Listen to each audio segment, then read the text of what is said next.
भवानी भारते विद्यादानी সুর যেন আমায় চুম্বকের মতো টানছে, কিছুতেই এখান থেকে যেতে ইচ্ছে করছে না। স্যার যেন কোনো ম্যাজিক করছেন। জয় শারদা সুর নর মুনি মানে দেবে কো ত্রিভুবন।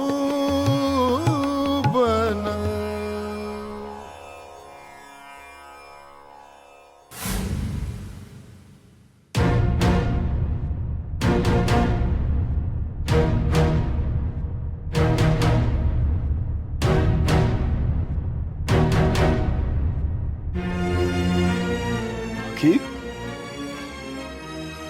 এসো, কি হলো? ভেতরে এসো।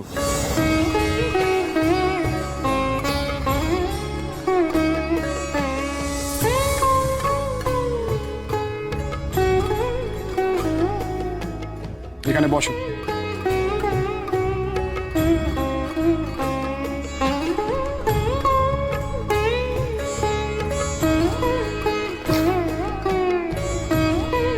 বসো।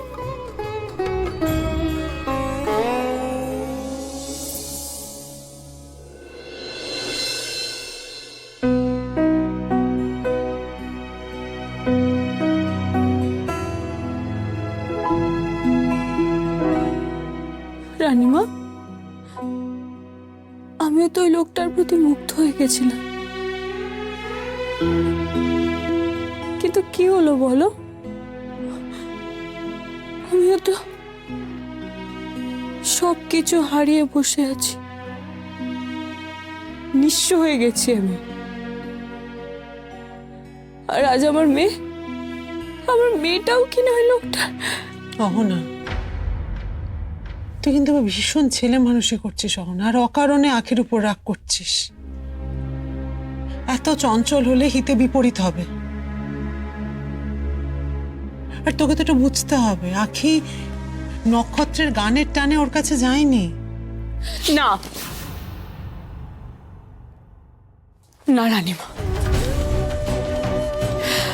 আমি আজকে কোনো যুক্তি মানতে পারছি না। তুমি একবারও ভেবে দেখেছো আখি যদি সবকিছু জেনে যায় তাহলে কি হবে রানীমা?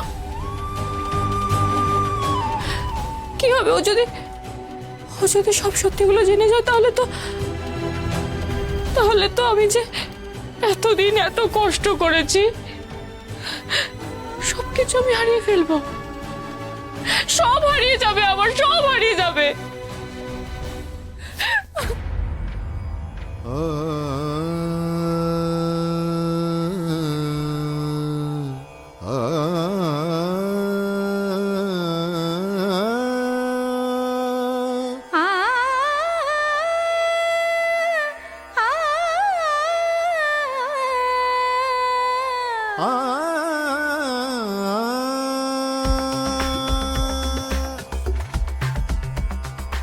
আয়না কাছে খোঁজে নয়ন তোরে, দেয়নি ধরা প্রেমে বাহু ডোরে। বসে তানপুরা হাতে সজনী অপেক্ষাতে ঠায়। আয়না কাছে খোঁজে নয়ন তোরে, দেয়নি ধরা প্রেমে। আজ সানাই বাড়ি এক লহমায় বদলে গেল। সজনী অপেক্ষাতে ঠায়। আয়না কাছে খোঁজে নয়ন তোরে, দেয়নি ধরা প্রেম বাহু ডোরে। গরে কাকা গরে কাকা রে গরে জানিপা, গরে কাকা গরে কাকা রে গরে জানিপা। পাগা পাগা পাগা পাগা গাবা গারে জানি। পাপি আর আখি একসঙ্গে গান গাইছে, আবার সেই একই নাটক দেখাচ্ছি এখন মজা। আয়না কাছে খোঁজে নয়ন তোরে, দেয়নি ধরা প্রেম বাহু ডোরে। বসে তানপুরা হাতে আখির গলা। অপেক্ষাতে ঠায়। স্যারের সাথে গ্রেট, ব্যাপারটা তো দেখতে হচ্ছে।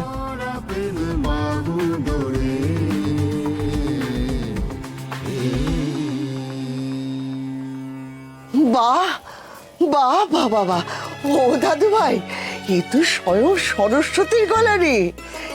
এরকম গান আমি আর একজনের গলায় শুনেছিলাম। এই মেয়ে, সত্যি করে বলতো, তুই কি কি তুই তুই কি করে এলি এই বাড়িতে মা? ও আখি ভালো মা, ওর নাম আখি মিত্র, যে একজন খুব সামান্য সিঙ্গার, যাকে আমি আমার কোম্পানিতে ফার্স্ট অ্যালবামে চান্স দিয়েছি। আর ওর ঠিকানাটা না হয় আমি তোমায় পরে পাঠিয়ে দেবো।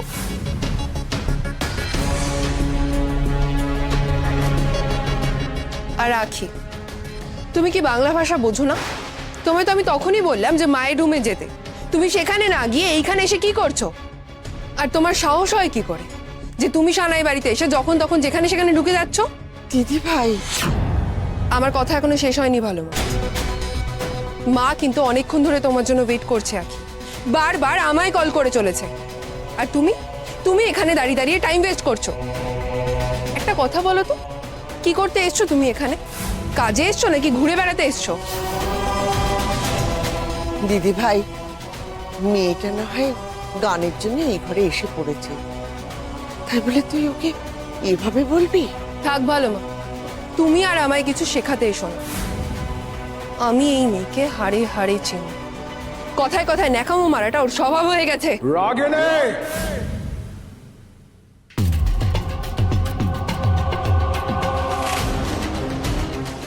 তুমি অনেক কথা বলে ফেলেছো, এবার আমি বলবো শোনো।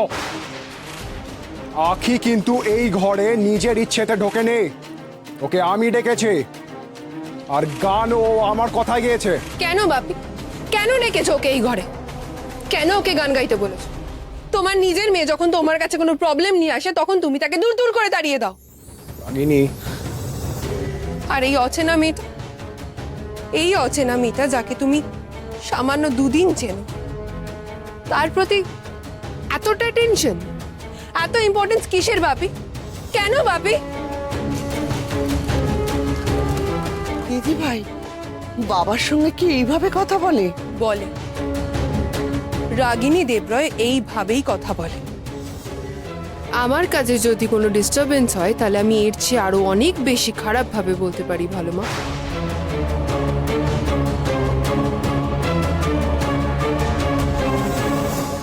আখি এই বাড়িতে অ্যালবামের কাজে এসেছে, আর সেই কাজে না গিয়ে বাপি ওকে এই রুমে ডেকে টাইম ওয়েস্ট করছে।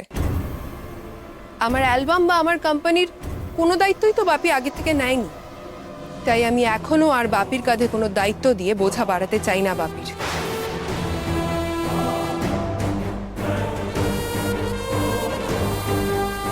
কিন্তু আরেকটা কথা, আমার কাজের মাঝে বাপি যদি কোনো ছেলে মানুষই করে সেটাও কিন্তু আমি মেনে নেব না। রাগিনী, প্লিজ এভাবে রাগ করো না। আসলে কি বলতো, সব দোষটাই না আমার, আমি ভুল করে এই ঘরে ঢুকে পড়েছি। আসলে স্যার যখন রেয়াজ করছিলেন না, আমি তার লোভটা সামলাতে পারিনি। আমি ভুল করেছি, আমার এভাবে এই ঘরে আসা উচিত ছিল না। আমি যে এখানে একটা কাজে এসেছি সেটা আমার মাথায় রাখা উচিত ছিল। বাস,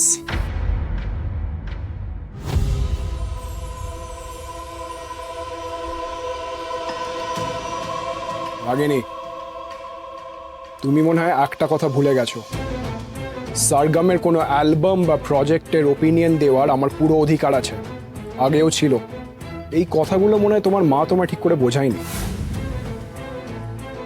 তাই আজ থেকে আখিকে আমি তালিম দেব।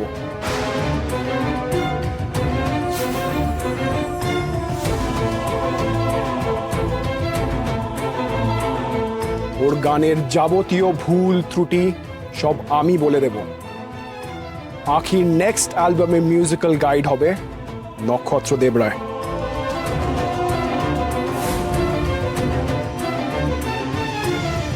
বাহ বাহ বাহ, বাহ, এই তো এই হচ্ছে আমার দাদু ভাইয়ের মতো কথা। এর থেকে ভালো কথা কিছু হতেই পারে না। ইরে মেয়ে, খুশি তো?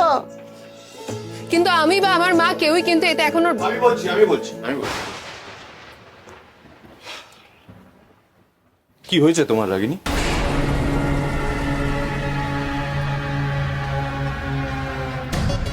এত মুড অফ থাকছে কেন আজকাল?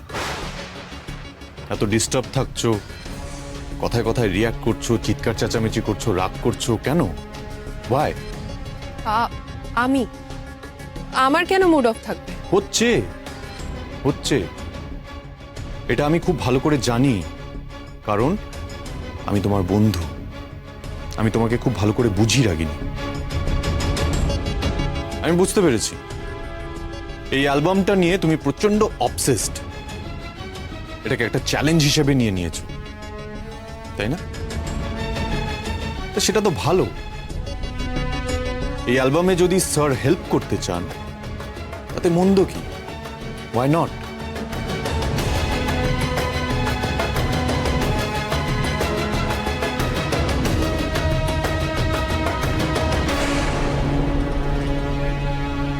তুমি তো তোমার অ্যালবামের ভালো চাও রাগে, আর সেটা যেভাবেই হোক।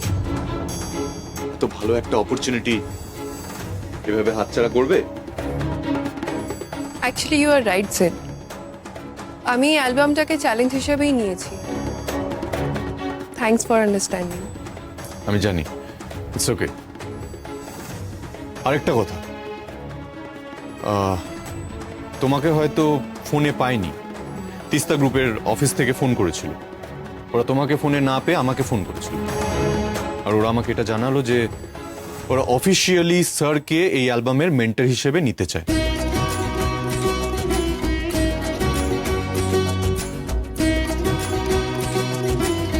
হ্যাঁ, অবশ্যই স্যার যদি রাজি থাকেন। দাদু ভাই তো এইমাত্র বলেছে, দাদু ভাই রাজি রাজি, 16 আনা রাজি।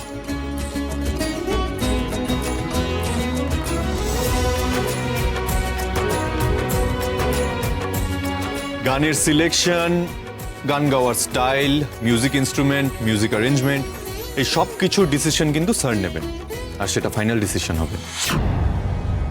ওরা বলল এই ডিসিশনটা নাকি তিস্তা গ্রুপের এমডি নিয়েছে।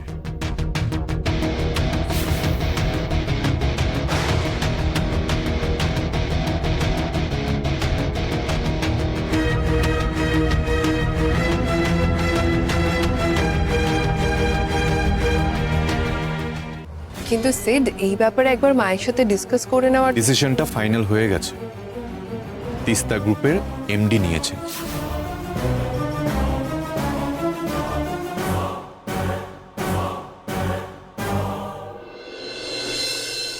নক্ষত্র স্যারের সম্মানটা বাঁচানোর জন্য থ্যাঙ্কস। Thanks mister MD. এত বড় একটা মানুষ আমার জন্য কিনা অপমানিত হচ্ছিলেন। সেই বলছিলাম, ওই তিস্তা গ্রুপের ওই মালিক যে আর কি, সে, তার নামটা কি যেন, যাই হোক, ওই সে বুঝি তোর বন্ধু?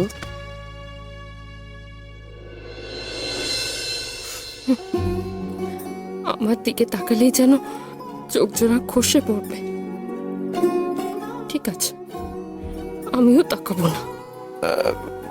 হ্যাঁ, আমার বন্ধু হয় তো ভালো মা। ইনফ্যাক্ট আমার খুব ভালো বন্ধু হয়। এত ভালো বন্ধু, ও আমার সোলমেট বলতে পারো। কি মেট? সোলমেট? সেটা আবার কি রে? ভালো মা, এটা হলো সোলমেট। সোলমেট মানে হলো প্রাণের বন্ধু, মানে ভালোভাবে বলতে গেলে আত্মার দোষক। কি ঠিক বললাম তো স্যার? স্যার, আপনি কখনো ভুল বলতেই পারেন না।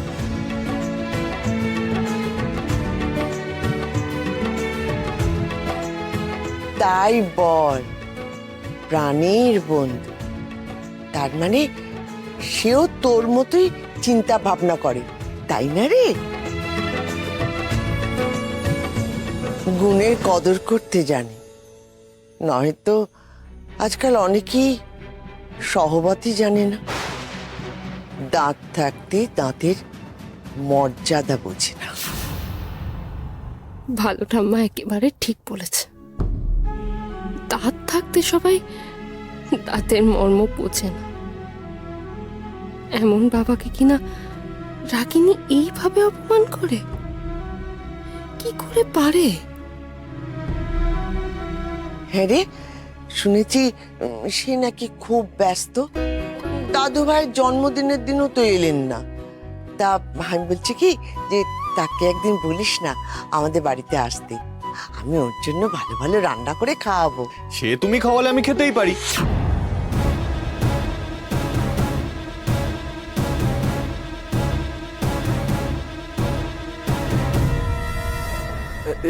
না মানে আমি আমি আমি বলছিলাম কি যে তিস্তা গ্রুপের এমডি তো আমার খুব ভালো বন্ধু, ওই যে সোলমেট বললাম, তাই ওকে ইনভাইট করলে তো আমিও থাকবো সাথে, ওর সাথে, তাই আমিও তোমার হাতে রান্না খেতে পারবো, সেটাই বলছিলাম আর কি।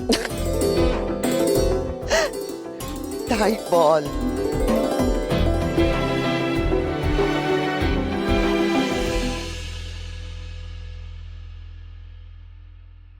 এই যে মেয়ে, কি আমার এই দুষ্টু ছেলেটা তোর জন্য একটা কত সুন্দর ভালো খবর নিয়ে এলো। তোর তো আর কোনো চিন্তাই রইলো না। কি খুশি তো? এবার তুই তোর নক্ষত্র স্যারের সঙ্গে মন খুলে গান গাইতে পারবি। ভালো মা, আসলে আমি তো বলো মা, আমি আসছি, আমার একটা ফোন করার আছে। স্যার, তোমার বন্ধু মানে তিস্তার এমডিকে আমার তরফ থেকে নিশ্চয়ই ধন্যবাদ জানিও। আরে না না স্যার, আমার মনে হয় তিস্তা গ্রুপের আপনাকে ধন্যবাদ জানানো উচিত। আপনি এক কথায় রাজি হয়ে গেছেন, আর আপনার ভ্যালু আর কেউ না বুঝুক, তিস্তা গ্রুপের এমডি খুব ভালো করে বোঝেন।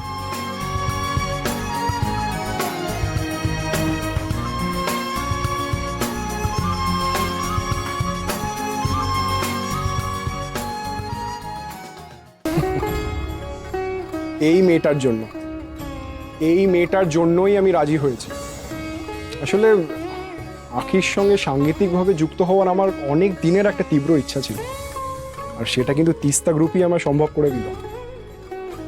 তাছাড়া এরকম একটা ফ্রেশ র ট্যালেন্ট খুঁজে পাওয়ার জন্য তিস্তা গ্রুপকে কিন্তু প্রশংসা জানাতেই হবে।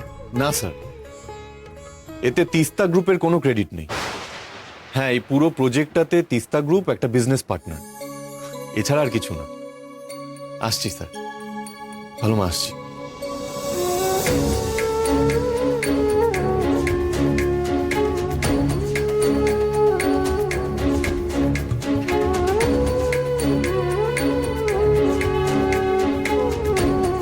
এই ছেলেটার মেয়েটার মধ্যে কি হয়েছেটা কি? কেউ কারোর সাথে কথা বলছে না, তাকাচ্ছে না কেন? মান অভিমান হয়েছে নাকি? রাগিনী, আমাকে ম্যাডামের ঘরটা একবার দেখিয়ে দেবে? Let's go.